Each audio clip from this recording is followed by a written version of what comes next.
Professora Rita Labronice, fisioterapeuta, professora mestre em neurociências pela Unifesp, professora na neurologia da Faculdade de Medicina do ABC, voluntária da equipe da fisioterapia motora e aquática no ambulatório de ELA da Unifesp, Escola Paulista de Medicina. A palestrante de hoje era a professora Márcia Cunha, né?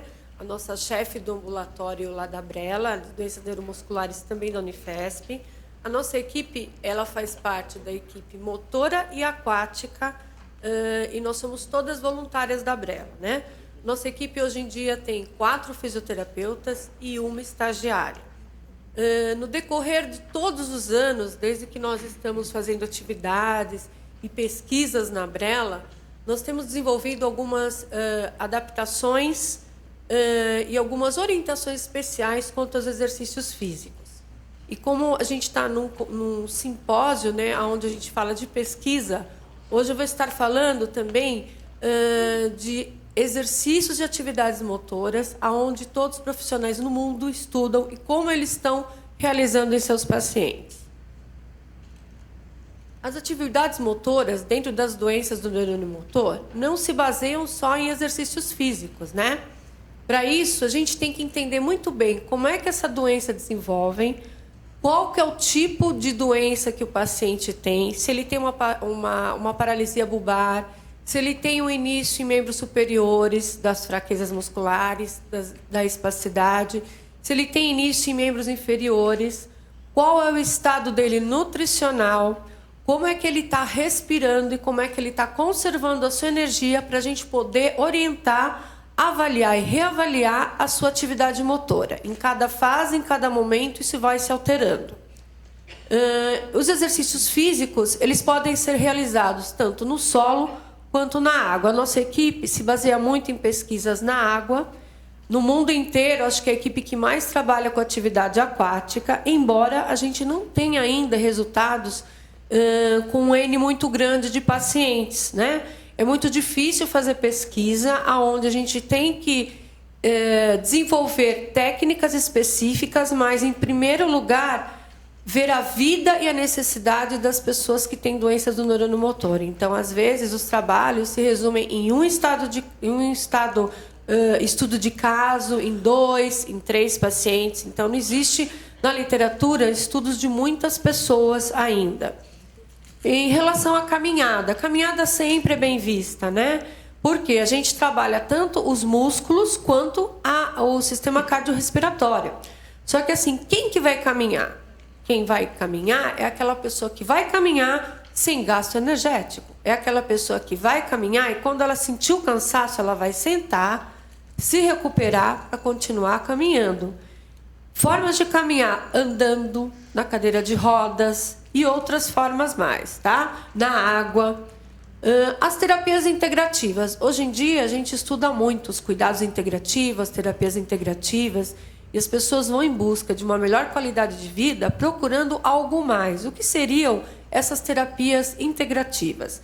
Dentro da linha integrativa, a mais conhecida é a linha oriental, onde existem muitas técnicas manuais de relaxamento, de massagem, meditação, acupuntura e etc. e tal. Então, elas são muito indicadas em qualquer fase da doença. Isso faz parte dentro do nosso ritual dos exercícios. Muitas vezes o paciente tem dor, tem desconforto, e antes de realizar um exercício, ele precisa ser reavaliado, posicionado, feito um relaxamento para depois fazer o exercício. Não adianta chegar e já começar fazendo exercício, né? A natação é indicada? Sim. Tem pessoas que têm o hábito de nadar. A gente tem, na história das doenças do neurônio motor, muitos atletas, nadadores, pessoas que gostam de ir numa academia, trabalhar com muito peso, com muita atividade física. Então, assim, por que restringir uma atividade que essa pessoa sempre fez, né? Então, analisando e avaliando o seu estado geral, principalmente respiratório, e que ele não tenha excesso de fadiga, ele pode continuar nadando, né? Mesmo porque é um meio aquático, a gente não tem tanta fadiga, a gente não tem a gravidade. E os esportes, como eu falei, como a gente tem atletas, ex-atletas, no início da doença, nós não podemos retirar as atividades físicas, retirar os exercícios que esses músculos sempre tiveram como condicionamento para parar totalmente. Não, isso é reavaliado, remoldado para a pessoa no seu dia a dia. As indicações, então, para os exercícios nas doenças do neurônio motor, tá? Primeiro, analisar e avaliar o paciente para ver o estágio da doença, isso é primordial, e o tipo de exercício indicado. Hoje ele pode fazer um pouco de resistência, amanhã só passivo. No outro dia, talvez ele possa fazer de novo algum exercício resistido. E quanto é essa resistência? Nós vamos estar falando disso hoje. Na musculatura acometida, na musculatura que está com fraqueza muscular ou dor, analisar o tipo de exercício. Então, muitas vezes, membro superior está mais fraco, é só um exercício passivo, é uma massagem, é um alongamento. Membro inferior está mais forte, vamos andar, vamos fazer exercício em pé. Então, vamos analisar qual tipo de exercício para qual musculatura. Avaliar as atividades funcionais e a rotina do paciente. Tá, ele trabalha, ele tem o compromisso em casa ou ela de cuidar da sua casa, então isso já é considerado um exercício físico. Dentro dessa atividade funcional, isso é o que é mais estudado no mundo inteiro, nós precisamos ver o que resta de conservação de energia naquele dia, naquele momento, para essa pessoa ainda fazer exercício. O que não pode é fadigar o paciente, tá? E essa rotina é muito importante. O que ele tem hoje? Ele vai trabalhar, ele tem fisiorrespiratória, ele tem motora, peraí, então vamos fazer uma fisio em cada dia. Ah, ele tem a fono, ele tem outros profissionais, a psicologia, vamos devagar, né? Então precisamos ver o quanto esse paciente vai conservar de energia para poder fazer as atividades funcionais e diárias. Acompanhar, ter avaliação da função respiratória, né? Então a fisiomotora não anda sozinha, é uma equipe inteira. Se o meu paciente não está respirando bem, se ele já está gastando energia para respirar, o que sobrou para fazer exercício? Como é que eu vou fazer exercício?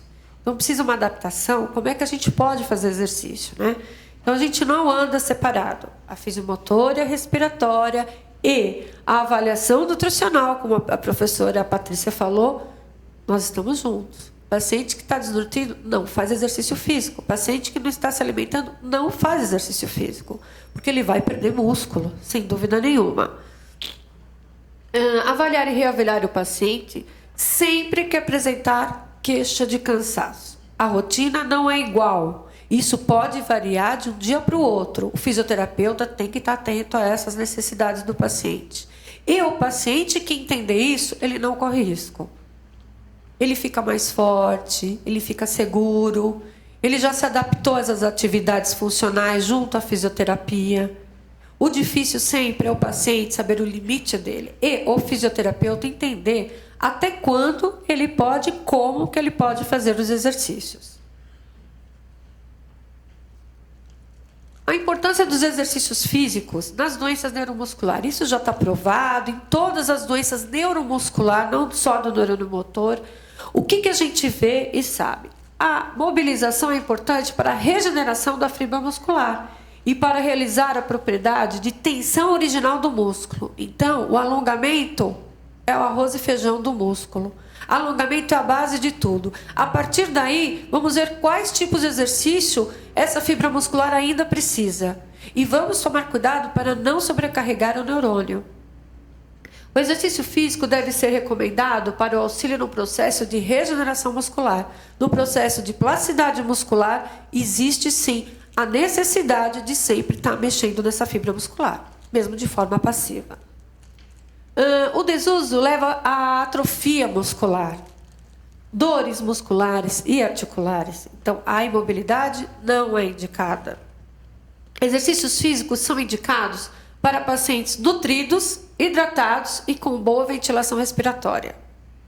Sempre. Exercícios isométricos e passivos devem ser realizados em qualquer fase da esclerose lateral amiotrófica. Então, alongamento isométrico. Isométrico é aquele exercício que você contrai o músculo sem fazer a mobilização articular. Esse é como se fosse arroz e feijão também do músculo, da fibra muscular. Quais são os programas citados na literatura, no mundo? O que eles fazem? O que as pessoas fazem? O que elas recomendam como atividade física e motora para os pacientes com doença do neurônio motor? Tá? Eles dizem que esse programa é de abordagem paliativa. A gente sabe que não é só paliativa, né? A gente já tem pacientes que, bem ventilados, bem nutridos, aumentam a força muscular. Lógico, um pequeno aumento, mas esse pequeno aumento é muito importante para o paciente. Geralmente, a musculatura profunda, ela não está acometida ainda pela doença. E essa musculatura demora muito para ser acometida. A gente tem paciente com mais de 15 anos de doença do neuromotor e que está gradativamente ganhando força muscular. Bem sutil, mas está ganhando, tá? Então, assim, o que seria essa abordagem paliativa dita na literatura? Primeiro, recursos analgésicos. O paciente não é para ter dor.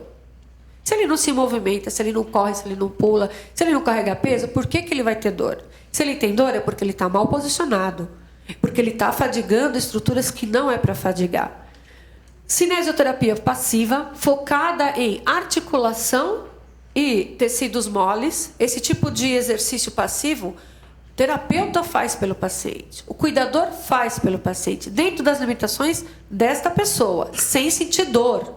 Se ele nunca levantou o braço até 180 graus, por que agora ele tem que levantar? Então vamos levantar até onde ele levantou, então vamos fazer os movimentos até onde ele pode fazer, e sem dor. Orientações para conservação de energia durante as atividades funcionais. Nós vamos estar abordando essa palavra conservação de energia, que já foi bem abordada pela Patrícia, vai ser abordada provavelmente pelos outros colegas, mas é uma questão muito ampla você falar em conservação de energia, né? Intervenções com recrutamento neuromotor. O que seriam essas intervenções? Exercícios de massagem, exercícios passivos, alongamentos, toda mobilização em cima da fáscia e da fibra muscular você está recrutando. Só que a pessoa precisa entender o movimento, olhar para aquele membro e mandar mensagem. Mensagem do encéfalo para fazer o movimento. Olha o seu pé, tenta movimentar, me ajuda, olha eu fazendo o movimento. Senão não adianta a pessoa parada e você fazendo exercício, ela não dando a intenção de alimentar esses neurônios. Então, conservação de energia, tá? Isso esse conceito é dado em vários autores, né? Em vários pesquisadores que trabalham com a parte física. A conservação de energia é a ação através de atividades motoras moderadas, com exercícios moderados, com atividades aeróbicas e sem fadiga. O aeróbico não é só correr e pular, não. O isométrico é um exercício aeróbico. Tá? O alongamento também é um exercício aeróbico, né? Trabalhar exercícios respirando. A conservação, então, de energia nas doenças do neurônio motor, né? O que elas seriam, tá? Movimentação funcional com técnicas que conservam energia, indicando, nesta pesquisa, no caso, é indicado alongamento. Alongamento já é uma técnica de conservação de energia. O treino de conservação de energia já foi citado várias vezes por vários autores, isso desde 1984. Então, todos citam na literatura, todos os pesquisadores. Orientar quanto à conservação de energia, ao planejar as atividades, programando com períodos de descanso, alternando atividades intensas e leves durante o dia e evitando movimentos desnecessários. A nossa equipe trabalha muito em cima desse conceito.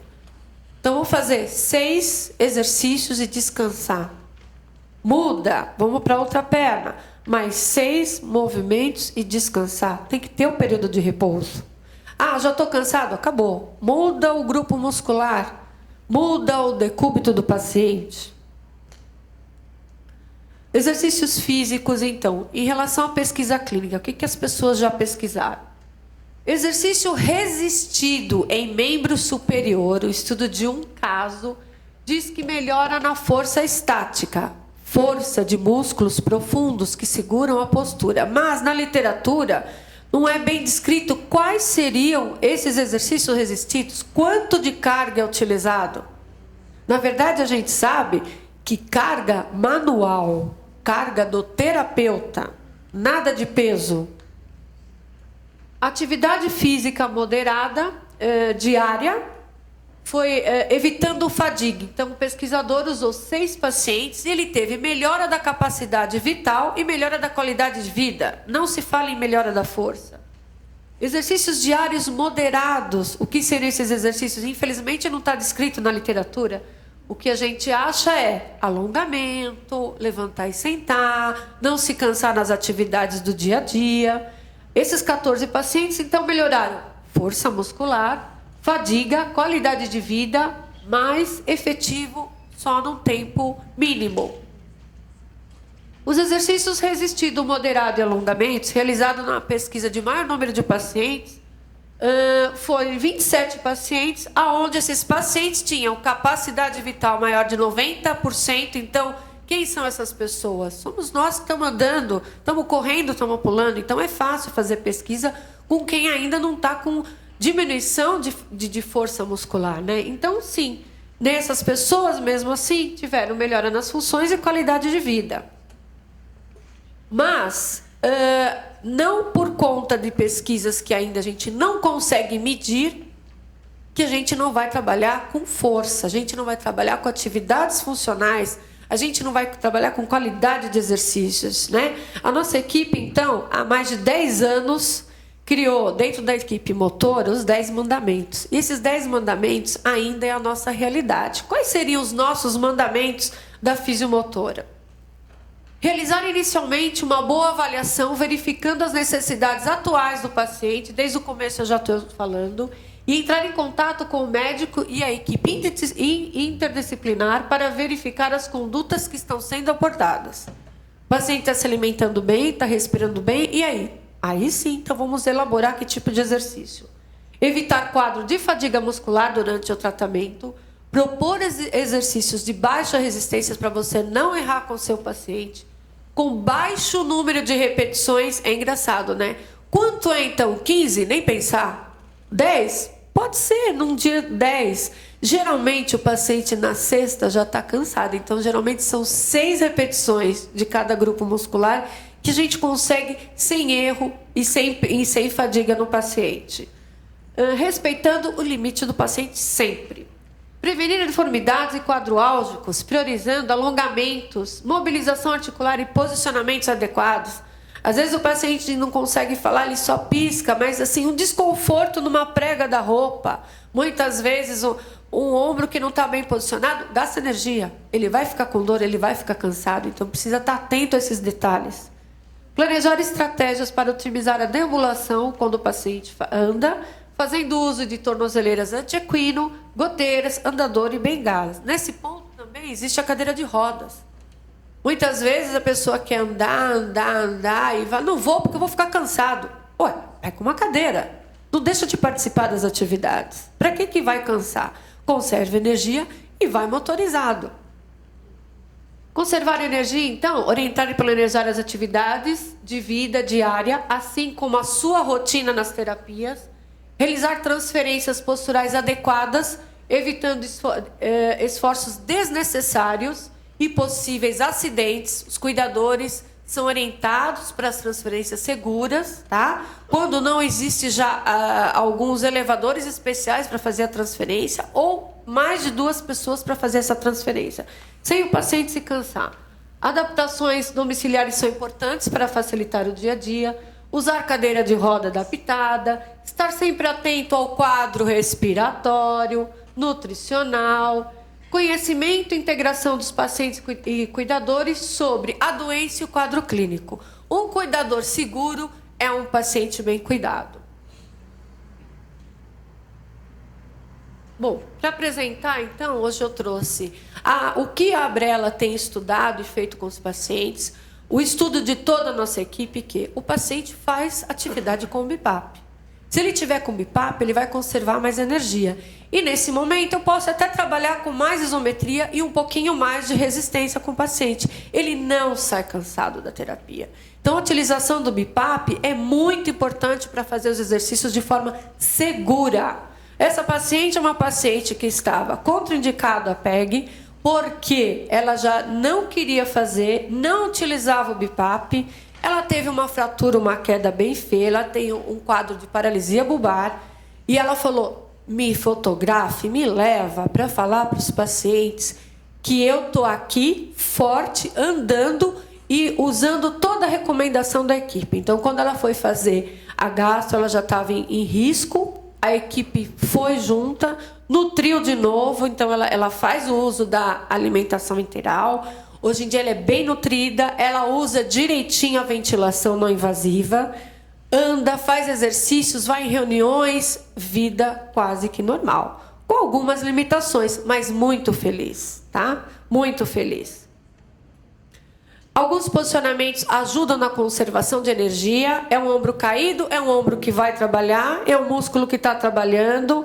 Posicionamento na cadeira de roda, braço bem posicionado. Estou vendo os pacientes aqui muito confortáveis na sua cadeira. Isso é muito importante. Mudar a amplitude, né? A perna mais elevada, a perna mais abaixada, para não cansar. Cuidado com horas na cadeira.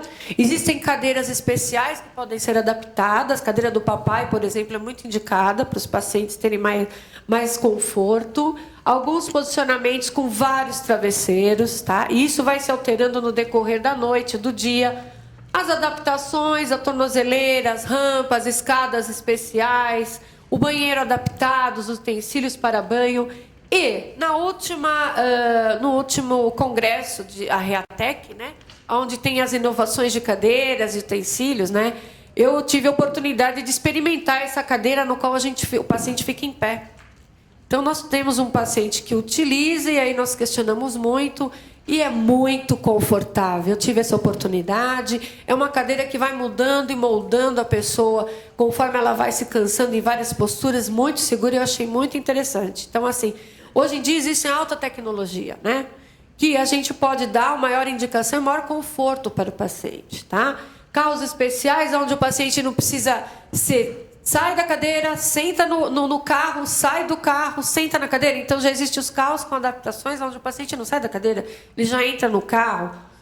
Lógico, essa tecnologia, né, ela tem um custo, né? Ela tem um custo. A gente precisa trabalhar para ver o que a gente pode viabilizar para o nosso paciente que precisa muito dessas adaptações, tá? E aí, cuidar o nosso lema, né? Um cuidador feliz é um paciente bem cuidado. Um abraço e um beijo para todos vocês.